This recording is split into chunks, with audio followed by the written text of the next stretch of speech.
The dog is... Dude, Gemma's going crazy tonight. Oh, wait, Go take a little nap, doggy. We're live. We are live. What is up, fanboys and fangirl? Gemma? No, thank you. Gemma's a real fangirl. She's here. She's ready to go. Talking about the Batman. She's got her head in my lap. What is up, fanboys and fangirls? Welcome back to another episode of What the Fanboy. My name's Luke. I'm joined by Mr. Tyler. I'm Tyler. And to my right, as always, the beautiful Brett Eitzen. Hey, what's up, guys? How you doing? We do win. I'm so excited. What a fun episode this is going to be. We gotta watch a Batman movie. I know. It's been, how many years has it been since we've got to see, not Batman in a movie, a Batman movie? Too long. Since Long Halloween Part 2? Like a month? Yeah. No. Okay, live a action. live action, not Lego movie. What is it, 2012? Yes. Yeah, that sounds right. Man, it's been a while. 10 years. Oh my god. Wow, that's weird to think about. I didn't even Every realize once that. in a while, I remember how old I am. And it's Here's to us aging. devastating. Looking forward to all those grays. Oh, I do have a drink. Chick-fil-A. I had Chick-fil-A tonight, too. I did not. Oh, it's good. It's good stuff. It's good. Well, now that our promo for Chick-fil-A is out Should of we the do way. like food reviews of Chick-fil-A? Review the menu. Number 1, best thing on the menu. Number 2. I say Dana number would 2 agree is with number you. 1, and That number 1 smells is number fantastic. I think I have a good number 4. It's a spicy deluxe. My favorite thing on the It's a number 2, and you get it as a deluxe. Oh, okay. I don't know my menu. Do you want a drink, Tyler? I can make you a drink. You don't need to step away, but that smells fantastic. Okay. Next week. Yeah. I All right. disagree. Well, my goodness. Hot take, Luke. Care to explain? Well, see, when I smell or taste alcohol, I want to projectile vomit. Oh my. My kid does that sometimes. You remember Not when? the alcohol. Remember but when we projectile all? vomiting. Remember when we all got sick? Mm-hmm. That's what I want to do. No thanks. I don't want that to happen ever again. Yeah, I don't. Yeah, that sucked. Let's not do that. But it was something we all shared. If It we was a all moment in get time sick that at we the all same gotta time, enjoy. we got to get together. Yeah, we should just Just lock ourselves in a room and be puke sick. on each other because it sounds like a lot of fun. It's the best way. It's the only way to review illness. We could do it like 5 commentaries that day. Gosh, As think we're of how productive we could be. I don't think I'd I'd sleep. I don't think I'd be productive still. I'd have to sit on a bucket. Enough bucket talk. My goodness. Let's get into what we did this week. Luke, why don't you Kick lead it us off. off? I think you did the most. So Yeah, you definitely did the most. Just been playing Destiny Nice. mainly. Classic. I did watch 3 things. I know you guys watched one of them as well, which was Drive My Car. yeah. Yep. I just watched it on HBO. I wanted to pause it. Fair enough. But the 2 things that I watched that I don't think you guys did. Oh, I guess you watched Our Flag Means Death, a little bit of it. Yeah, I watched the first episode. I watched the first 2 episodes, and I'm in love with it. Yeah. It's Taika Waititi, Gentleman Pirate Show. And it's just so wacky and loony. I love it. And I feel like it's going to have something pretty emotionally investing in it when we get towards the end. Because I feel like every single one of the characters is a riff on a social norm. Yeah. Like how the main guy is a gentleman pirate, where normally pirates are like angry and rough and mean and bad people, but he like hates hurting people. And I feel like every character is going to be one of those, and I'm excited to see what they all are. Yeah. I thought the comedy was, at least on the first episode, was really well done. It doesn't surprise me coming from Taika, but like the execution was great. You had mentioned that you thought the second episode was like even like leagues above the first in terms of quality. I thought it was a lot better. I'm really excited to keep going. The first episode made me laugh a lot. Oh, what's up, pup? You're not a Taika fan? That's okay. I guess he's not for everybody. It's like the first time she's ever barked. I've never heard her bark. Why don't you let her out that door? But the second episode was they get beached. Oh. And I just thought it was so funny with what they're trying to do, especially with what happens in the first episode. Mm-hmm. I think people should check it out. It's on HBO Max. The episodes are just 30 minutes long. It's a lot of fun. The other thing that I did was I watched the first episode of Winning Time, The Rise of the Lakers Dynasty, which is a biopic on the 80s Lakers with Irvin Magic Johnson, and Dr. Buss just bought the team, and Jerry West is the coach. It is made by Adam McKay. If you don't know who that is, he did Step Brothers, The Other Guys, and then I feel like he's more well known in film world for currently Don't Look Up, Yeah. and The Big Short. Yeah. And it's a lot more of that. But it's also Adam McKay turned up to like 11. Everybody just talks to the watcher. Like, it's at first I even kind of thought it was like The Office, but The Office, they're being interviewed, whereas in Winning Time they're talking to me, and it's really cool. And like every character does it, and somebody will say something, and some like random character in the back will just be like, "He's lying. We don't have the money." That's interesting. It's really cool, and it's filmed like with an 80s grain. It looks old. It's really cool. The performances so far have been really good. The lead is John C. Reilly, who plays Dr. Buss, who owns the Lakers, who buys the Lakers. And he's really good. He's really underrated as a dramatic actor. I feel like people only think of him as Will Ferrell's stepbrother in Step Brothers. Which is unfortunate, because he is so good. And also, I really, really like Jason Clarke as Jerry West. I don't know a lot about Jerry West outside of like him playing basketball, and like he's the NBA logo. And I want to know how much of it is true, because he's just like ripping F-bombs like crazy. Oh gosh. He's an angry man. And I mean, he lost 6 championships in a row to the Celtics, so it's understandable.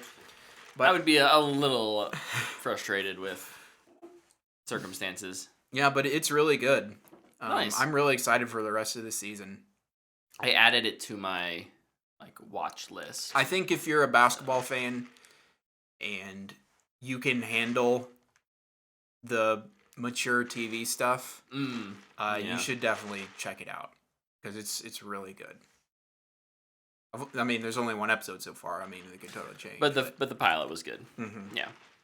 Good. That's awesome. Over in the chat, first off, what's up, JT? Good to see ya. What up?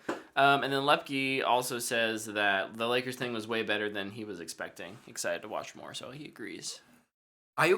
It's weird because like you think of Adam McKay and you're like, he's a weird dude. It's gonna be goofy comedy. Yeah. And there that is in there. But there's like a lot of heartfelt moments throughout it too. Like in the first episode, they're trying to convince Magic Johnson to go to the NBA. Mm-hmm. Because he doesn't know if he's going to go back to college or he'll be the number 1 pick. He will be drafted by the Lakers. Yeah. And it's kind of the Lakers organization kind of sweet talking him, going, "Hey, we got all this stuff. It's LA. We got drugs and girls and all this stuff." And he's like questioning his basketball skill. And it's like, oh man, this is like isn't just a comedy. It's really good. Some good drama too. Nice. All right. Stuff. Definitely will put that a little higher on my list of things to get to. So, and then Luke, the last thing you mentioned, Drive My Car. Drive My Car. Yes. So we can talk about that now because we all watched it. Tyler and I went to the Tallgrass look at you guys. Film Center, a little local, stubbornly independent film. They have a film festival, but they're more than just a festival. They have a little theater downtown, kind of a makeshift theater. It's an auditorium for a apartment complex that I think they must have just signed a leasing deal with, and but really high quality. The screen's nothing to. I wouldn't write home about it, but it's good. Yeah. I was very surprised by the audio quality. That was what caught me off guard more than the... Audio quality was good. The screen wasn't bad at all. No. I do love that I don't have to sit through a million previews. Yes. The concession stand options were good, and they were enough. Cool little merch stand as well. And the chairs were comfortable. Yeah, the Like chairs were really, comfortable. really comfortable. Once we learned how to lean them back. Yeah, it took us a little while. I thought it was the electric chairs, not the bad ones. Like the ones where you use the button to lean back. And Yeah. adjust the foot. But nope, you just lean back and it does it for you. It does it for you. But no, it was a good time. I enjoyed being there. I'd like to see more. Yeah. Movies there for sure. Yep. But anyways, Drive My Car. Drive My Car. Luke watched it at home. We watched it with a small audience. I'm curious how that affects our view of it. But I've been talking for a little while. Tyler, why don't you I'll lead us in the discussion? What did you think? I'll start with my impression, and then I'll give my rating. So my impression is, it's a good movie. I'm just not smart enough to understand it. Okay. Luke, what's your impression? I thought it was good, but it's way too long, and it falls into the problem of if you make it through the first hour, you might start liking it. And there's 2 more hours still. Yeah. Which I think is a pretty big issue. But I thought the second 2 hours were good. Well, the next movie. Yeah. Yeah, it's an entirely different Yeah. story after the 45-minute-hour intro. Yeah. We talked about that. We did. Yeah, I kind of thought that there was a lot to like in this. It's we haven't mentioned it yet necessarily, but it's a Japanese film, so foreign film, foreign language film. We watched it with subtitles. There weren't any English voiceovers, but I think that's intentional. Part of the narrative, is there's this stage production, and they're dealing with people who speak different languages, and they're all talking in kind of their native languages. But there's a lot to like. I do think the pacing is just too slow overall. Like that first 45 minutes could be 15. Yeah.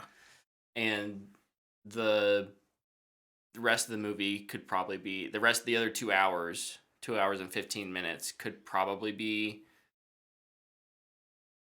an hour 45, maybe an hour 30 if you... I feel like you can even start it where the opening credits start. And then, like, what I thought of was Annihilation, how every once in a while you flash back for, like, a minute. Mm-hmm. And each time you get a little more. Yeah. Yeah, like, maybe do something like that. Yeah, for sure. And that could work. There weren't any flashbacks in this. It's all straight through. Continuous. I mean, there's obviously time jumps, but...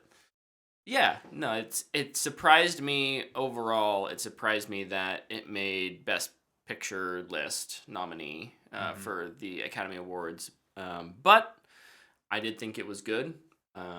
If you're into foreign films, it's one I would probably recommend. Just with the caveats of like be prepared to, have to trudge through a little bit of it because it is slow. So yeah, I wrote down a few pros and cons. Yeah. I think most of the performances are pretty good. Mm-hmm. The 2 like leads. Yeah, the 2 leads are good. Yeah, definitely. And also that I loved what they did with language and sign language in this. It's pretty cool. Kind of switching between. Yeah, as you watch the movie, it's really nice. We talk about a few things, and it's easy, I think, for us not being native Japanese speakers. But like, there's a character who speaks Korean and like doesn't speak Japanese, and where we might like, because we're just reading the subtitles, right. Like it all makes sense, but like we have to also understand that those 2 characters don't understand each other. Like they know what's happening based on what's in their the play that they're reading off their script and the emotions, and it's a little easier to interpret with someone who is it's Korean Sign Language. But yeah, it's fascinating how they use language. I thought that was really interesting, and one of the stronger elements of the movie. Yeah. And then my cons I wrote down, I wrote that for me, the resolution isn't satisfying and it's overly long with a ton of B-roll footage that doesn't take advantage of the pretty area it's filmed in. Mm. There's a lot of B-roll of highways, which is fine. It fits the movie. They're driving. Luke, did you have any pros and cons? I thought the cinematography was good. Mhm. There's some really beautiful shots in it. For an indie film too, like like a lot of times I don't think we think about how hard certain shots are to pull off when you don't have a big budget, but like And I feel they like, do a good job with what they have. yeah, I feel like the one that's kind of going around is the one where they're both holding their The cigarettes cigarette. out of the car. Yeah. I thought that was an awesome shot, Mm-hmm. and it's an emotional point in the movie too. Yeah. So it's but yeah, I liked the message of the movie. I don't really want to say what it is because I feel like it might spoil some points in case people want to see it.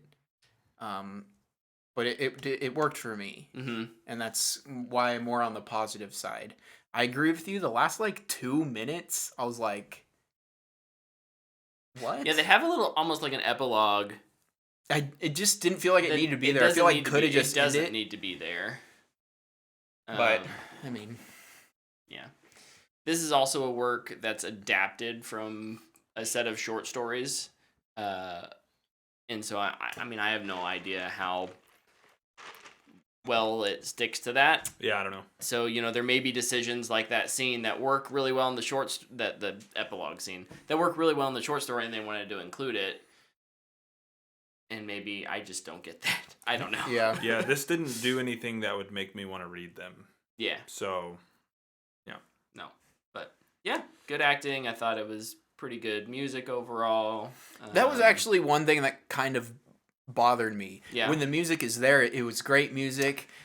The not emotion there, swells, but then there's There's some long bits where it's periods of just silence. nothing. Yeah. There's that one point where they just totally take out all the sound. Mm-hmm. I thought my speaker messed up. I thought our showing messed up too. And I didn't really understand why. I thought, okay, maybe it's just because it's really far away, so you wouldn't hear the car. But like, there's no music, there's no sound effects. It's just silence for like a minute, and then It's it was not even back. like and I a was white noise. Yeah. oh, okay.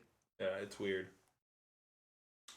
As for rating goes, yes, yes, I did love. Is that how we're reviewing the Batman? I did love those. I liked it. Let's do it. Yeah. I give it a Matthew McConaughey. It's all right. Same. I give it a favorable Matthew McConaughey, I guess, if I'm getting granular about it. I do think it's good, but I don't know if it's easily recommendable. Yeah, same with Brett. Matthew McConaughey. But a good Matthew McConaughey, Yeah, I guess. it's a good Matthew. There's so much gray area in Matthew McConaughey. Mine's dead center, as center as you can be. Right down the middle. Yeah. All right. Well, Tyler, what else did you do? Anything else this week? I finished a book called The Shadows. Ooh. By Alex North. I'll be writing a review for the website, hopefully sometime this week or next. Pretty good little murder mystery. The follow-up to The Whisper Man that I reviewed last year as one of my favorite books. Yeah, it's pretty good. I doubt people are going to read this book. It's the same thing as The Whisper Man, but the twist is backwards. Oh. What was the twist of the Whisper Man? It was a copycat killer, and it was the killer's kid. In this, it's a copycat killer, and it's the killer's dad. And I didn't like that. To me, it just felt like he didn't have anything else. This is the author's... He's writing under a pseudonym, but this is his second book under the pseudonym. So for some people, they're going to view that and say, oh, he's only written 2 books. Right. And they both kind of have the same twist, and it's in a different way. And it was kind of annoying. It takes place around the same city. The same detective's investigating it. So it's just like, you're going to do the same detective, you got to switch it up. You can't give him the same case again. Right. The twist in this one is it's centered around lucid dreaming, which is just weird because you don't know what's real and what's not. And but I give it a fanboy worthy because despite me railing on it just now, it is a good book and it does have a lot of really good stuff in it. Some really good character moments. I'm gonna ask what I feel like I always ask after you review a book. Yeah. would it be a good movie or a series? It would be I think this would work better in that medium, yes. Because there's a lot of Maybe the there's a lot of visuals in like a dream sequence. There's a lot of scary visuals in this, and it could be really, really creepy. So the first murder that they cover, that you see in the present day, is a kid is stabbed like 28 times, and then It's too many times. put in like this, in like a praying pose on the ground by these two kids who killed him. Sounds like True And Detective. they put his blood in their hands, and they do handprints all around him. Oh. And they have this lucid dream about this guy named Red Hands who's going to take them away to the dreamland if they kill people as a sacrifice to him. Nice. So that's the setup. Sounds like a nice place. Yeah, it's out there, man, but it's good. It's a good read if you're into those. Then the only other thing I did was I watched another small indie film called The Batman that we could talk about. Man, I hope people go see that. Yeah, I hope so too. Such a small independent film. Right? Up and coming director, and some like people in it aren't really famous. Yeah, totally unknown actors and actresses. Right. And a super like obscure character. Right. Like a man who dresses up like a bat. Yeah. Who would have thought? What a ripoff of Dracula. Right. Well, I didn't really do anything else other than play Destiny and watch the Batman. Both great things right now. They are good things. But I wanted to give an update on Elden Ring because JT has an update. I will give an on update to Elden Ring as well when you're Please, done. a good update. So JT says it's not crashing anymore. So there's been some fixes. It's not crashing. Good. He says the exploration is really cool, but it's FromSoft doing what they do best: good combat and level design, boss variety. It really keeps you on your toes, and he thinks that the art design is mind-blowing and amazing. I think that it's one of those things that I've seen kind of in my Twitterverse of, I follow a lot of game dev people who, talk about graphical, like a lot of people think graphical fidelity is like everything. And like Elden Ring obviously is graphically really impressive, but like some of their design choices, like make it so that graphical fidelity doesn't matter as much. The fidelity should complement your art style. Yeah, exactly. So I can totally understand where that's coming from, JT, especially with what I've seen on the TikTok. I keep coming across videos on the TikTok of people fighting dying. bosses. Yeah, mostly dying fighting bosses. Elden Ring has landed on my For You page a lot lately. Yeah. And I'm more than okay with it. Mine is literally just Destiny and Batman. My update on Elden Ring is once I beat Horizon Forbidden West, I will be buying it. Nice. How is Horizon? It's really good. Screw the Tide Ripper. When you finally fight one of those, just screw that thing. I hate it. Is that a shark? No, it's a Mosasaur? yes. It's Ooh. the most annoying thing in the awesome. world to fight. How do you get Gotta go something so you swimming can in breathe the ocean. underwater? Mhm. Now I know how that side quest finishes that I can't do. Yeah. You get a device that allows you to breathe underwater, and then you go down, and You get a special bow that works underwater. you don't actually fight in water. No, Oh. you drain the water and then you fight it, and it's super freaking annoying. I'm gonna destroy that. Even if it's not in the water. Because I'm on easy. No. It's a robot. Doesn't matter if it's underwater or not. Well, that's breaking immersion. No, No. it works in Okay. the world they've built. Okay, fine. You should play a single player game sometime. You'll find out how Horizon works. You have a PlayStation upstairs. I do. No, it's really good. He ain't gonna do it. It's really good. I am getting to the point now though where like the story is getting really juicy, and so it's really hard for me to get on there and go do side quests, but I need to do them because I need to level up. And I just really want to push the story forward. So I'm in the middle of I'm getting the last thing for Gaia right now. I feel like in the first one, Horizon was one of the first games where I was like, it was so easy to do both the story and the side quests without feeling like you should be doing the other ones. Yeah. Because like in Red Dead, you're like, man, I should really be doing the story, but I'm stuck in this world. Yeah. Or like, even it's like Skyrim. Yeah. But I felt like they gel. Even like the side quests still feel like part of the main story. A lot of times. Yeah, and like this feed into it a little. And they bit. take a long time. Like they're long missions. They're not short. Yeah. But no, it's still really good. Game Alert says if I'm having trouble with that, Elden Ring may be rough. Yeah, Elden Ring will be rough. But I've played the hardest From game, and I think I'll be okay. Horizon's difficult in a different way than I think what you're maybe thinking. What I'm hearing is Tyler enjoys the pain. I didn't get killed by the Tide Ripper. Like, it didn't kill me. It was just a really annoying fight. Fair enough. More than anything. It's frustrating. Because it's nothing that big should be able to move that fast. Especially Is when it I like don't have... like Transformers? There's no way Transformers should move as fast as they do. I don't know. It just, like, in Elden Ring, like, there's things that move really fast and can hurt you. And you're like, yeah, that kind of sucks. In this, like, nothing you fight up to this point is this deadly. And then you fight this thing and you're like, what is happening? Why? I don't know what I'm doing. Were you under-leveled? No, I was over-leveled. I couldn't get out of the way. Well, maybe you should Sucks just at games. get good. I don't know. I figured it out. You have to fly. That's the secret. Stay off the ground. So.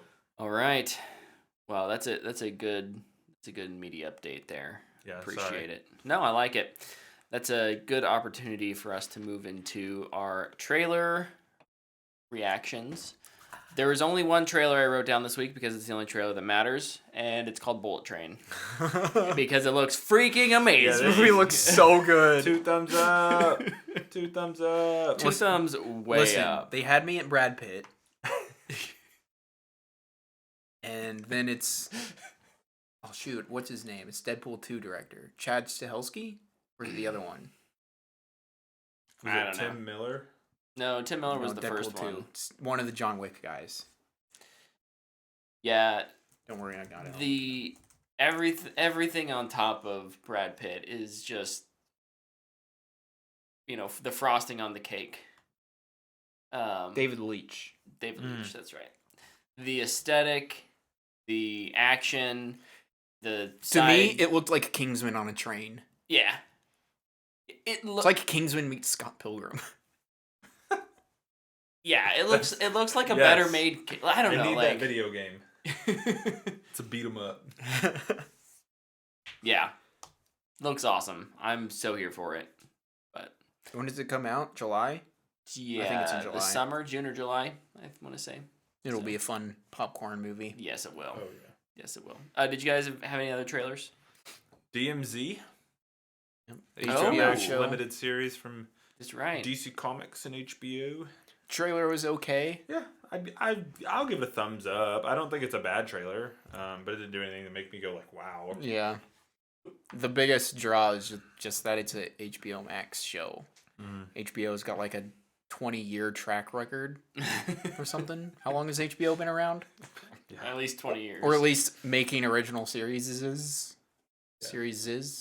I think the appeal to me is that series? This is as close to a Division show as I'm gonna get for now. So until the Netflix movie comes out. In 50 years when they finally. Dude, Jake Gyllenhaal is starring in that movie. And Chastain. And Taylor Swift. That's the movie I'm waiting for. Dude, that would be reunion awesome. No one expected. Yep. But yeah, it looks interesting. The other trailer I have is Russian Doll Season 2. I had a little teaser. Ooh, I didn't see this.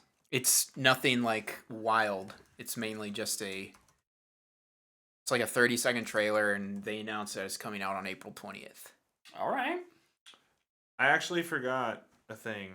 I watched a trailer for a movie called Black Crab. Have you guys seen this? No. It's a foreign language movie. It's got Noomi Rapace in it. It's like this operation in a war. It looks awesome. Is it more or less weird than Lamb? Way less weird. It's just like a military thing. Okay. But it looks awesome. Nothing will ever be as weird as Lamb. Except Lamb 2. Or the prequel, Lamb Chops. That would be the sequel. No, Lamb Chops was also a baby. Oh. Wasn't it? Wasn't Lamb Chops like a children's story about a baby lamb? That seems like a terrible name. Yeah, that doesn't seem for like a children's show, but you know what am I thinking of? I don't know. It would be Sheep would be the sequel, and not Lamb before Lamb. Lamb Chop, Blue Ribbon. The Lamb Before What Time. if Lamb and Black Phillip are friends? The Lamb Before And Time. that's the sequel. It's him and it's Lamb and Black Phillip just running around the countryside together. It's the crossover we didn't know we needed. Lamb and the Vitch. The Vitch. The Vavitch. The Vitch. Dude, that was like $5 on 4K the other day on Amazon, so I bought it. Oh, nice. Yeah. Let me know when you want to watch it. I love All right, that movie. let's do it. Yeah. Lamb Chops. That's Lamb a Chops great, play that's a great along. movie. It is. It's a puppet. Luke still hasn't seen it, right? I don't think so. The Vitch? Yeah. The Vavitch? I have not. You should watch it Movie with us. night. Let's do Good. it. It's a good movie. It's not scary. Does W start with a W or a D? I hate you. Why are you the way that you are? I can't take credit for that though. I saw that on TikTok. That's pretty good. Okay, more news. Yep. News. Moving Black to crap, news. thumbs up for me. There's a God of War TV show in the works with Amazon and Sony co-producing. I'm just glad it's not a movie. Yeah. Yeah, I think that could be really interesting. They should cast Luke as Kratos. Me? Boy! They should actually cast deepfake Luke Skywalker. Oh my It's god. They should cast Mark Hamill. There you go. And then get Ryan Johnson to write it. No, I don't want this. And I don't want this. And Kratos will like throw all of his weapons behind him and This be is- like, this is "That was the old me," and like move For real though, like who will they cast? as Kratos. Yeah. Dwayne The Rock Johnson. No, Batista. No. They won't do that either. Terry Crews. Yo! He like flexing his pecs the whole episode. Why did we need a 30-minute episode of you flexing? Why? The question is, why didn't you enjoy it? That's true. You get the Old Spice guy. The other one. The dude from It Chapter 2? Yeah. Yeah. I don't know who they'd cast as Kratos. I'm on a horse. I killed Zeus. I'd hate to be the casting director for that, Is because that's this going to based- suck. Did we get details on, is this based on like the newest God of War, or is this like Greek God of War. Yeah, I don't Like know. the old games. more like old games, or They should just completely go like, we're going to go something different. Just be weird. I'd be okay. You know what? I'd be okay with that. Not like different. It's in the not silver. like- It's in the silver universe. Not too different, but well, so I think. It's just a prequel to the Super Smash Bros. Tournament in the Silver Universe. Oh my gosh, no! And Kratos and Master Chief are going to team up and fight Mario and Luigi. It's a goal. I give up. No, what do you want it to be? I don't want to. I don't. Tell me. Nope. Pitch It's it. My Pitch it! I don't know if I want to pitch it this way necessarily, but I just want to say that I think franchises, especially long-running franchises, when they move into new mediums, they tend to do better when they break from just doing what's in a game or what the book was, or Yeah. especially games to movies. Like we get honestly, I think the Sonic movie is a better adaptation than Uncharted was. Yeah. Because they're doing something different, right? Because Uncharted is just trying to be Uncharted the game, the movie. And Sonic is like, hey, here are these characters, and we're going to throw them in their own unique story. So I would be okay with them not necessarily doing the, I'm taking my son on an adventure type thing. And, But also not necessarily revisiting the old games either. Like, just do a good Kratos God of War story. You know what Sony's going to do, right? They're going to cast Tom Holland as Kratos. Oh my god. No, they're gonna cast Mark Wahlberg. I have And it. then I Tom got Holland it. is the son. I got it. Oh. I got your Kratos. It's Michael Cera. Boy. Oh. I don't know, man. Oh. That was my line. Oh. Well, let's just jump over to another PlayStation exclusive game. Forspoken, which was coming out in May, got delayed till October. That game's never coming out. That game. It's keeps coming out in getting October, bro. Delayed. But a friendly reminder that this is probably the time of the year when you're gonna start seeing those delays announced. Nice. Yeah, there may have been another delay that was announced this weekend. Sorry, I was not expecting Look at you, you're ready to go. You're on the Segway train. That's right. That's the second time that phrase has been used today for me, too. Oh. It's weird. Somebody said it in a meeting at work today. Okay. They'll delay Forspoken again, though, because it's too close to Starfield. I don't remember what it was called.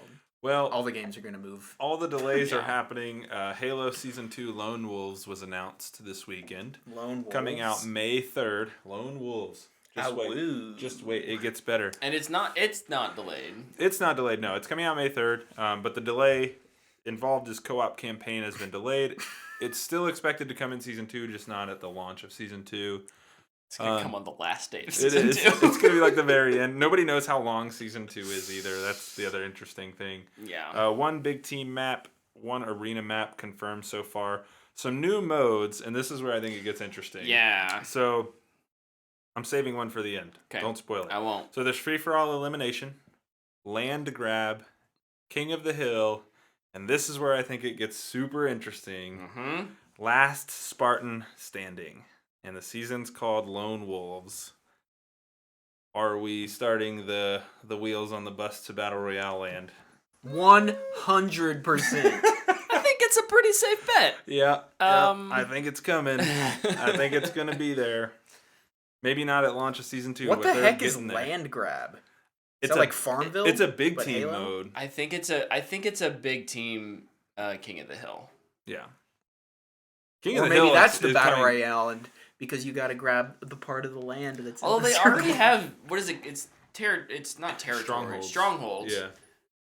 Which is it's interesting to me that and they may roll these out slowly. I'm not sure if they said if they were gonna on like day one drop. Yeah, I don't know how but they're doing it. That's a lot of new modes for. Which is good if you're not going to do a lot of maps. You got. At least variety. Yeah. Hopefully hopefully the player base is there to support all these modes. What tends to happen in multiplayer games is as games age, and I know Halo's still fairly new and it's free to play, but player population has been down. Yep. The more the more modes you have, the more your player base is broken up, and so it takes longer to find matches, and it's more likely you'll play the same players over and over again, and things like that. And But I mean, like 4 games have come out since they started their season. Yeah. So I mean, they'll probably come back when there's new stuff. Like a Season 2, like at the beginning. Yeah, you're right. There will definitely be a kind of a bigger audience. Nice little uptick in player base, but yeah. No, it's just interesting. It's been abundantly clear that despite having worked on this game for 5 or 6 years, they really were not prepared for it to be a live service game. No, and they never are. They never are. You're absolutely right. They never are. I think it's just, do you have enough money to keep it going? And I think the rough patch. The hard part for them is, yes, it's a live service game. No, they're not experienced in doing it. Yes, they're learning how to do this on the fly. While also they announced in this blog post Priority Zero. Mm-hmm. Did you read about this? Mm-hmm. I thought this was really cool. So Priority Zero is kind of an initiative they're doing internally to kind of help with burnout for employees and crunch. And so they're trying to work on things slower so that their employees aren't like dying. Yes. At work. Employee health. Yeah. Very and important. So in an industry that's so driven and crunch, it's nice to see some studios trying to make changes to make that better. Yeah. So I thought that was a super cool announcement. But back to game modes, King of the Hill is the one I'm most excited for. Mm-hmm. I think it's going to be the point that moves. So like it's always moving around the map. Yeah. Like a circle that closes, always in a different spot. Really, every single mode is just a battle royale. Yeah. Hey, no, I like when you have to run around and like stay in the circle to score points. I think that's cool because it changes sight lines all the time. There is a circle. Yeah. Elimination game type has a closing circle. It does.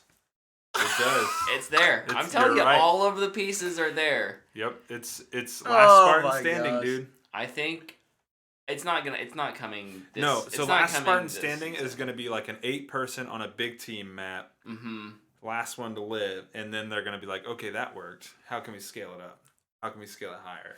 It's already. I mean, they know they're doing it. It will be season 3's draw. Probably they're like battle royale arrives. Yeah. I'm just excited for the new cinematic that's gonna come out with it. Yeah, they also did talk about like how they want to still push the story forward. Yeah, and so there's gonna be some stuff either in training or cinematic that it does give you a little more of this the story, even if it's not.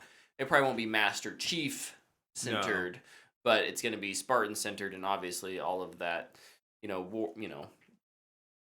They still have that in universe, kind of the the training center and stuff exists in the game. So yeah, very cool. I have one news story left. Go for it. Anything else? I have 2 things, but I can't remember. Well, yeah, I have 2 things. There was more Kraven casting. I can't remember what all we've talked about with Kraven. We talked about Chameleon last week. Okay. This week was Ariana DeBose was cast as Calypso. Yes. Yeah. She's fantastic in West Side Story. And then also riding that Hamilton high, man. Launched her to stardom. And then Alessandro Nivola was just cast as the villain. So that was the only announcement for him. Here, you got the job. Who am I? The villain. Ooh, no, like nice. What's my character's name? The villain. The villain. You're the villain, Eric. Oh. Yeah. Your name's Eric. You are the villain. And then the last story I have was Momoa was confirmed to be the villain in Fasten Your Seatbelts. Yeah, let's go! I love that title. Oh, right. The Momoa thing's fine too, I guess. So how's he related to Vin Diesel? That's the real question. Estranged. Is his last name Hobbs? Is he related to Hobbs? Since he can't get Hobbs back. You know what? I bet he's Hobbs' brother-in-law. Yeah, it's maybe like a relation by marriage type thing. There you go. There you go. Got it. No, he fits in that universe so well. He does. He will do well. And have fun. Yep. My last thing, the show that just won't die, which is ironic, The Walking Dead spin-off Isle of the Dead focused on Negan and Maggie was announced. Remember when Maggie was like, I'm done with this show? And then came back because, her... Because she couldn't get a job? Her Zack Snyder fame didn't do it for her. Because, she was going to be the Joker, remember that? Mm-hmm. Remember that whole bit? Yeah. Yeah, I don't care about this. That show needs to go away. Let it go. The Walking Dead is ending. They're finishing. But the 2 spin-off shows. But they have 4 spin-off shows. They will never go away. Daryl show that they're working on too, right? Probably. They're probably making a Carl spin-off, even though he might be dead. I don't remember, and I don't care because the show's trash. What do you... the kid actor was like, yeah, I'm done. And they wrote him off. Well, he's like 25 now. He started when he was 4. Yeah. I just don't, as an actor, somebody be an actor... JT said, Martha. What is this? Oh, God. As an actor, when do you make the decision, as part of a TV show, where you're like, man, this is just kind of trash now. I'm out.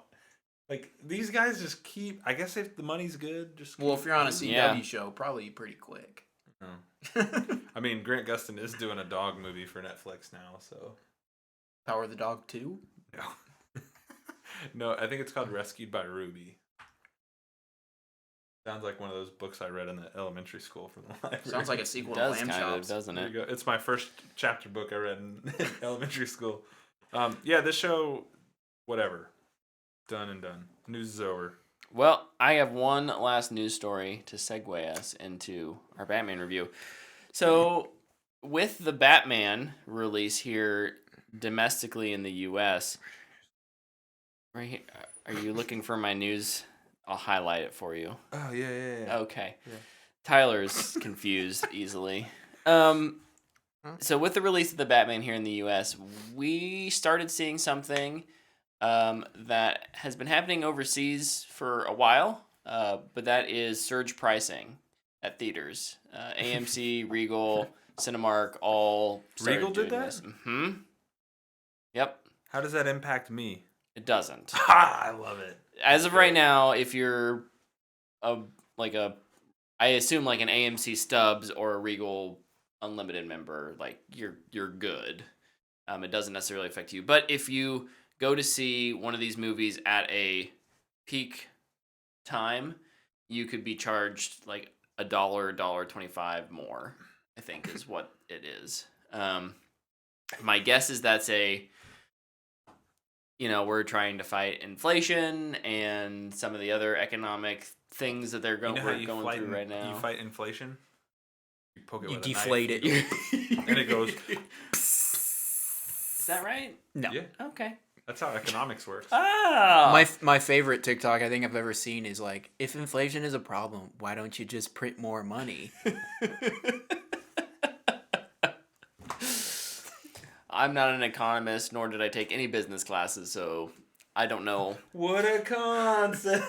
how One this banana works. Worth a lot. Lots of bananas. Not worth a lot. But it certainly that did not keep people from the theaters seeing the movie. It grossed over 125. It's like 128. 128. Yeah. It made money. It made good money. It's didn't the second highest opening weekend of the pandemic era, only behind Spider-Man: No Way Home. So, Never heard of it. with that, let's jump into our Batman spoiler-free review. We'll talk spoilers here after probably 20 or 30 minutes or so. We'll see how long. 10 minutes? I don't know. Maybe we'll go through our not spoiler-free review very quickly. I don't know. But spoiler-free first, spoilers here in a moment. Tyler, give me your thoughts. Impression. Yeah, impression. Right. What's your tweet? I did tweet things, but this is not my tweet. So I wrote, and I've said this to you guys. Yep. Every movie has a moment you can't wait to get back to upon second viewing. For me, it's the entirety of the Batman. I just want to be immersed again. I just want to go back to Gotham. And then I added to that, this is my favorite Batman movie. High praise. Dude, our chairs suck, bro. I'm gonna bring my chair over here every week. I'm not blaming you. I'm blaming the amount of time that we've used them. So that is my Can't impression. believe Brett got these chairs. And I'll take it. See mine. You punk! What is my good chair? You don't get one. Oh. Bring your own.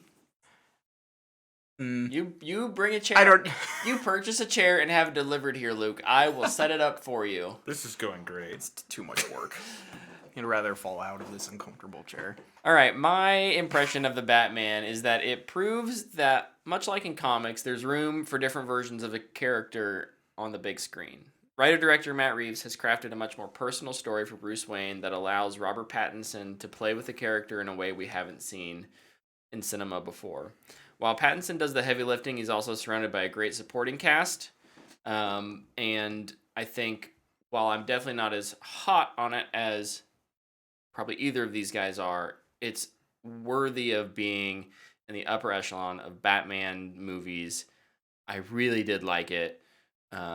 It does a lot of things really, really well, and some things I think it struggles with, but ultimately it's an easy recommend for me. I'll keep mine short and sweet. This is the Batman movie I've waited so long for. Nice. That is short and sweet. I had lots of thoughts. Oh, I wrote down a lot of and things I have too. a lot more thoughts, but pros and cons, spoiler free. I must tack one last comment. Okay. To my impression. Go for it. Before we started talking about chairs, I wrote this as my favorite Batman movie. This is my favorite comic book movie. Ooh. And a top 4 movie for me total. Wow. High praise. I love this movie. This is the movie that dethroned into the Spider-Verse. He's thinking about it. He hasn't thought about this comparison yet. You're like, shoot, I forgot about that movie. Actually thought about it. No, I hadn't thought about that. No, but maybe. Yeah.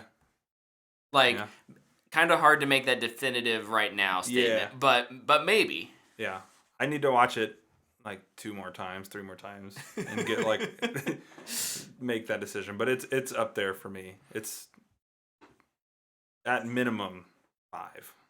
Yeah. I'm not ready to. Yeah, I don't know if I can say rank that it. yet. I don't know if I. I Can haven't really seen rank The it Dark anywhere. Knight in a while. I mean, you haven't seen Spider-Verse in a while. I watch It's Spider-Verse every quarter. It's so. definitely up there for me, and I would just say it's as good as The Dark Knight. Is what I would say. It's so interesting. The Dark. We forget about. I feel like we're always praising The Dark Knight, but at the same time, we forget that there's some pretty weird things in that movie. Mm-hmm. Sonar eyes. But we also forget how good that movie is too. Yeah. That the movie revolutionized comic book movies. And I think this one might do it too. Well, I was kind of telling Tyler the other day. I think, the Batman is like a Granny Smith green apple, and the Dark Knight is like a Honeycrisp red apple. Like, they're very different. They're both apples. Yeah. But you're not comparing apples to oranges, but they're not the same kind of apple. And depending on your preference, you may love it and maybe your favorite thing ever. Whereas for me, I don't think it is my favorite Batman movie. But it's doing something different, and I appreciate that. I think it does it well. Mm-hmm. But we'll talk more about that later. I just think it's so interesting, and I don't know if I should say this. Maybe I'll just wait.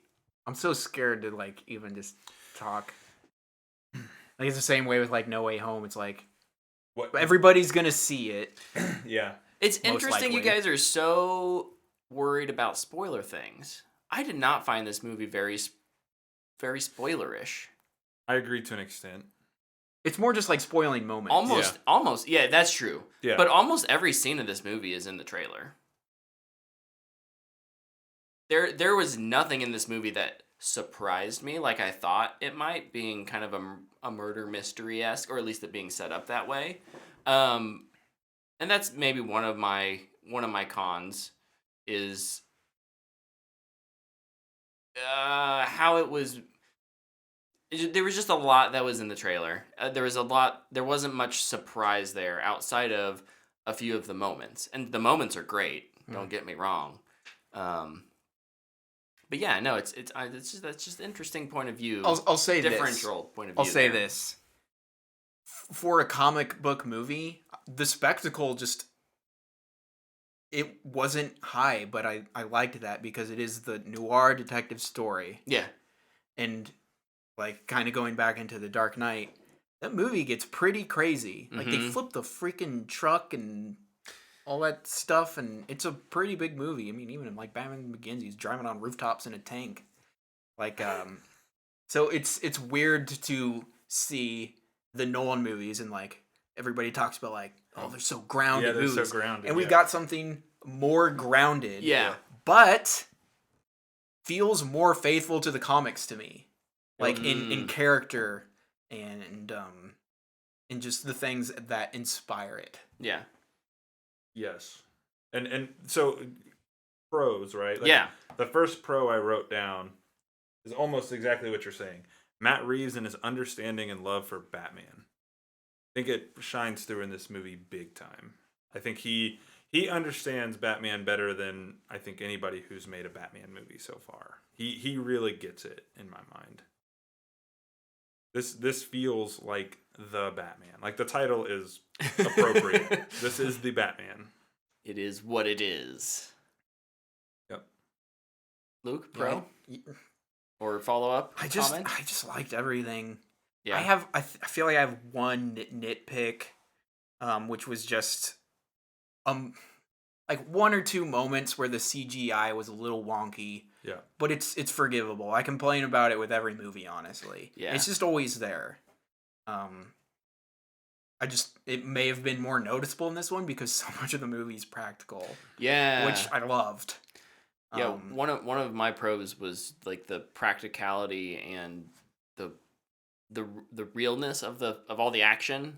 Everything from car chases to combat, like all felt very. I mean, you used the word grounded earlier, but like it felt real because so much of it was. Yeah. Like I guess comparing to No Way Home, a complaint I've had about all the Spider-Man movies is Spider-Man feels like he's like a rubber band. Yes. He's just like bouncing around. It never looks real. He's entertaining. Completely a CG character. Yeah, like we're watching an actual person drive a car or beat somebody in the face. Yeah. And that's always really nice to see.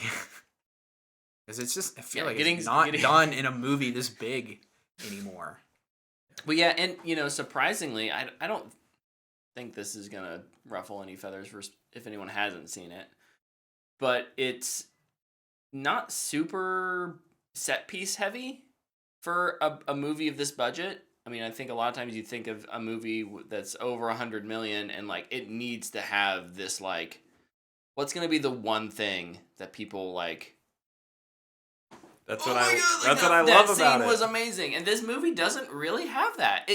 It does so many little things right that it works, but there's not that like super magic space thing that's in No Way Home or like the giant spaceship fight an alien in the Infinity War, Endgame, or heck, even Justice League, like, right? Like, there's not that because it's a much more personal story. Mm-hmm. And I think even right. the action and the scope of the action fall into that. Like, this is just about one guy trying to, fight this, whatever this is, whatever the Riddler has hatched and set in motion. An egg? Oh. He's cooking it up. He is. What was your your pro, I guess? Didn't really give in one. I said the cast and their chemistry. I also put the cast. I don't think there's a bad person in this movie. Mm-mm. I think everybody's good. Yeah. There's some characters that don't get enough screen time, despite the movie being 3 hours, but that's because they're secondary characters, and I want to know more about them because some of them I was okay with because I've been exposed to those characters so much in the past. Yeah. And I feel like that was a smart choice. Are you specifically talking about one you can talk about? Alfred? That's the one I think of as I actually kind of wanted more, but only because I feel like they were doing something different with him. Mm-hmm. But at the same time, I get it. Like, yeah, it's still Alfred. Yeah. Do we really need to see more of Alfred? Right. I don't know, but and like he'll be there for the sequels. Oh yeah. So I'm sure he'll continue to build. But I also felt like him not being in it a lot was just a testament to Bruce's character. Yeah. Where he's, and they've talked about this in like the interviews and stuff, where Bruce is not the playboy. He's just depressed and angry. He hasn't developed the Bruce Wayne persona yet. Yeah, he's so focused on being Batman that Bruce Wayne is secondary. Bruce Wayne does not have any place in his life right now. Which is something I love in this movie, is that we got so much Batman. Yes, so much Batman. It's also, I know there's some people that are complaining. They're like, there's not enough Bruce. Like, yeah, okay. But I read the I can comics for understand Batman, that. not for Bruce Wayne. There's interesting character stuff that can be done there, especially with Bruce being the persona and the cowl being who he really is. In every Batman story that gets brought up, it seems like. And so I'm not expecting anything different, but like, I think there is room for that in a sequel. Mm-hmm. We'll get him developing if by the end of this one he's kind of figured out who he is as Batman. The second one will be him struggling with what is my identity as Bruce Wayne and how do I interact with the city of Gotham in that regard. I've figured out one way, but I'm no good at this. Like there's good opportunity for character growth there. Yeah. We will. We'll talk about characters later. Character growth. Oh boy. I'm gonna group my next two pros. Yeah. So I wrote the writing because I think it's really tightly written, and I wrote pacing because this is a 3-hour movie that does not feel like it's 3 hours to me. I think this movie's paced so incredibly well. Felt shorter than Uncharted to me. Yes. I thought Uncharted was an absolute nightmare for me, though. Felt way shorter than Drive My Car. Yeah, that's true. I think it slows down a little bit in the second act. It's a little slow in the second act. But I think that moment is nice to breathe, though. Which? Can you say which moment? We may be thinking of different moments.